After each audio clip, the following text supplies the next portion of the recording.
VALRAVN sucks. I know this is a controversial take, but as someone who loves Cedar Point and almost all of their roller coasters, there is one at the park that I hate with a vengeance. In 2016, Cedar Point released VALRAVN, their new B&M dive coaster, which would replace the Good Time Theater where that space used to occupy. When I first wrote it, I loved it. Then I wrote it again and again and again. And now it's my least favorite roller coaster at Cedar Point. I want to preface that by saying that least favorite does not automatically equal the worst. They are two separate things. The worst roller coaster at Cedar Point, from an enthusiast perspective, is Wilderness Run. But I love Wilderness Run as it was a part of my childhood. VALRAVN, however, is my least favorite. And in today's video, I'm going to go over exactly why. For those of you who have no idea what a B&M dive coaster is, then why are you watching this? But if you're still here, then a B&M dive coaster is a model of a roller coaster designed and created by B&M, yada, yada, yada. There were two B&M dive coasters in the USA until VALRAVN, those being SheiKra and Griffin. I have been on SheiKra before, but not Griffin. However, there is one key difference between SheiKra and VALRAVN that we will get to very soon. So do keep it in mind. So you may be asking yourself, Wes, why do you hate VALRAVN so much? Well, here's why. These are the 8 reasons that I've come up with on why VALRAVN sucks. Reason number 1, the theme and setting. The setting of VALRAVN, like most rides at Cedar Point, is awful. Unlike rides like Magnum or Millennium Force, you're not looking out at Lake Erie or even next to it. You're in a concrete jungle. Although that is to be expected. What isn't, however, is the theming. What the heck even is a VALRAVN? And why is it spelled that way? Like, seriously, why? VALRAVN? VALRAVN? Seriously? And what even is this theme? Some sort of mythological death bird? Wow, Cedar Fair, you're really hitting me with these original concepts here. Okay, you know what? Fine, whatever. Even if we roll with the theme of this stupid ride, there is no actual physical theming anywhere on VALRAVN. The best we got is some random posters in the queue line. I mean, I know Cedar Point isn't the greatest when it comes to theming, but come on. Reason number 2, the trains are complete doo-doo. The VALRAVN trains are your standard 3-row, 10-seated per... Wait, what? Wait, you're telling me that VALRAVN only has 8 seats per row? Why? There's literally zero reason for it. Just make it 10 seats per row. I don't understand why this abomination of a roller coaster purposefully goes out of its way to annoy me. These trains are a complete embarrassment to Griffin's trains, which are 10 by 3. And it's not like the trains on VALRAVN don't have any clearance to any of the support beams like it does with SheiKra or Griffin. So there's no reason for this change. I don't understand. Oh my. Reason number 3, the layout is so generic. The VALRAVN layout actually makes me want to bash my head in with a hammer. Seriously, you can't get more generic than VALRAVN's layout. I mean, Immelman after the first drop, generic second drop after the mid-course brake run, random airtime hill that you get 0 airtime on. I'll explain why shortly. It's all here, baby. All the elements that made SheiKra and Griffin special in the first place? Gone. Any original elements? Gone. This layout is so uninteresting and bland, it makes Blue Streak's layout look like an original masterpiece. Reason number 4, those god-awful restraints. Now we have arrived at the main reason why I hate VALRAVN with a passion. The B&M vest restraints. These freaking restraints are some of the worst things on this planet.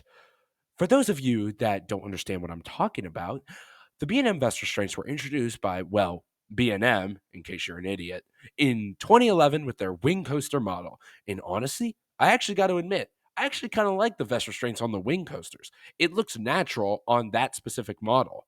The problem is that B&M were like, hey, these vest restraints are kind of cool, and everyone likes our wing coasters, our traditional restraints. Some of them cause headbanging. Yeah, it only happens on roller coasters with terrible profiling. It has nothing to do with the actual restraints. But you know what?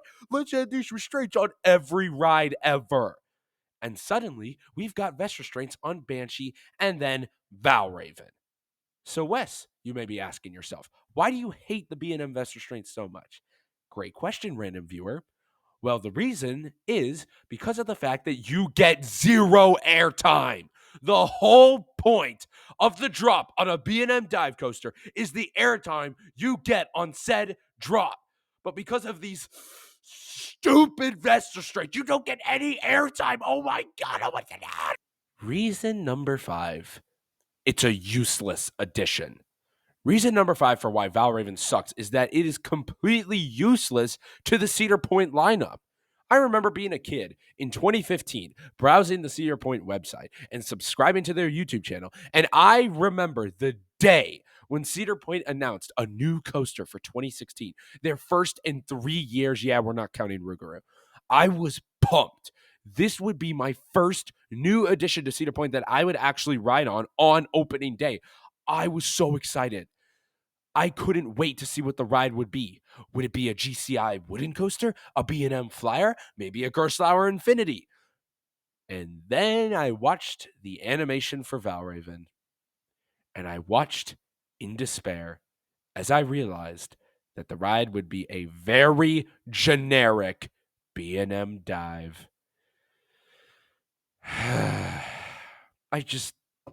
I can't with Cedar Point anymore. Seriously, what on earth does a B&M dive coaster do for this park? Nothing. There is no reason for there to be a dive coaster at Cedar Point.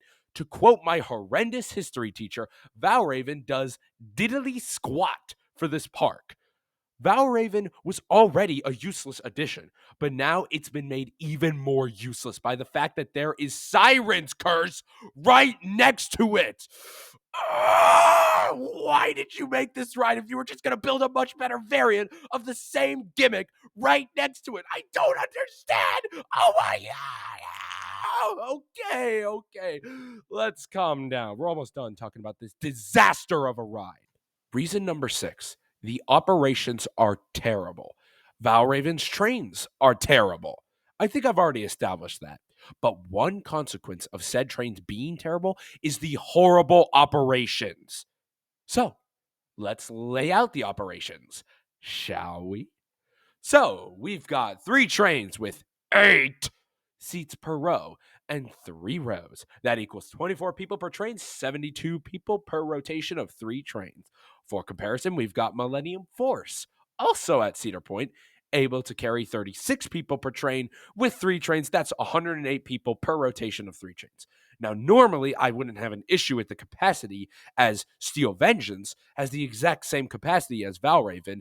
The difference being that VALRAVN is much harder to load than Steel Vengeance due to the fact that it doesn't have a floor. There is a slight amount of time between when the floor retracts and returns, and that time may not seem like much, but over the course of many rotations, it really adds up.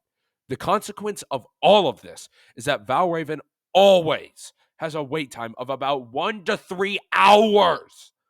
Once again, I wouldn't really mind this normally because, again, Steel Vengeance always has a similar wait time. But Steel Vengeance is actually worth the wait. VALRAVN, as I've hopefully already pointed out, is not worth the wait. Reason number 7, it's overhyped to death. You know, all this wouldn't be that big of an issue if people didn't love VALRAVN for some odd reason. Actually, I know exactly why people love VALRAVN. Imagine this. You're a member of the GP. You've never been to Busch Gardens, and you've never heard of SheiKra or Griffin. And then Your home park, Cedar Point, announces a brand new roller coaster that will hang you over a 200-foot plus drop. That would be terrifying to a GP that's never ridden more than 10 roller coasters. And that's what makes up at least 60% of the people who ride VALRAVN. Even then, they are so blind to the terrible layout because of that first drop and that stupid gimmick of hanging you over said first drop. Here's the thing though, even so, I don't understand how someone could be scared of that first drop. Once again, you get zero airtime, meaning that the first drop is rendered useless. Literally, I fall asleep on the first drop. It's that bad. Reason number 8, it sets a terrible precedent. VALRAVN's success, and honestly, the worst thing about it, is the precedent that it sets for the amusement industry. VALRAVN is by far one of the most popular rides at Cedar Point. Not including Siren's Curse, it's probably the second or third most popular after Steel Vengeance and Top Thrill 2. I still hate that stupid name.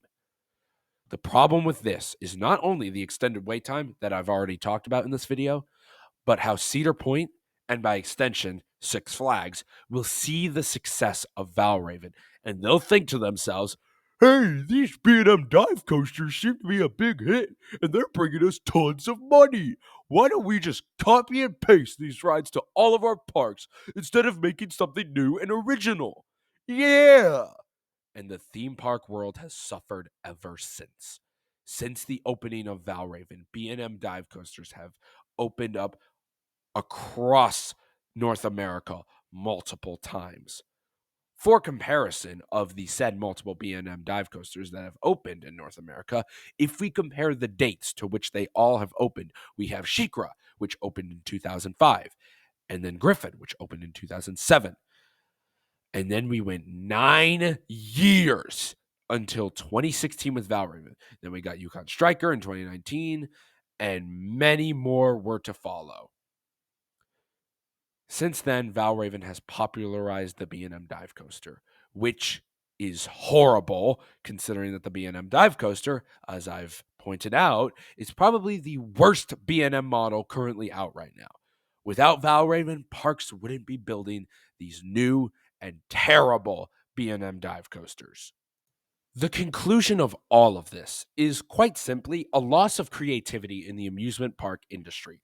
These carbon copy roller coasters with zero ingenuity are popping up all over the place and simply making the amusement industry worse as a whole.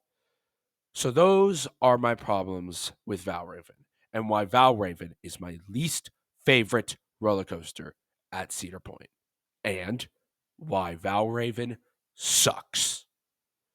But yeah, so thanks for watching, everyone. I will see you in the next video. See ya.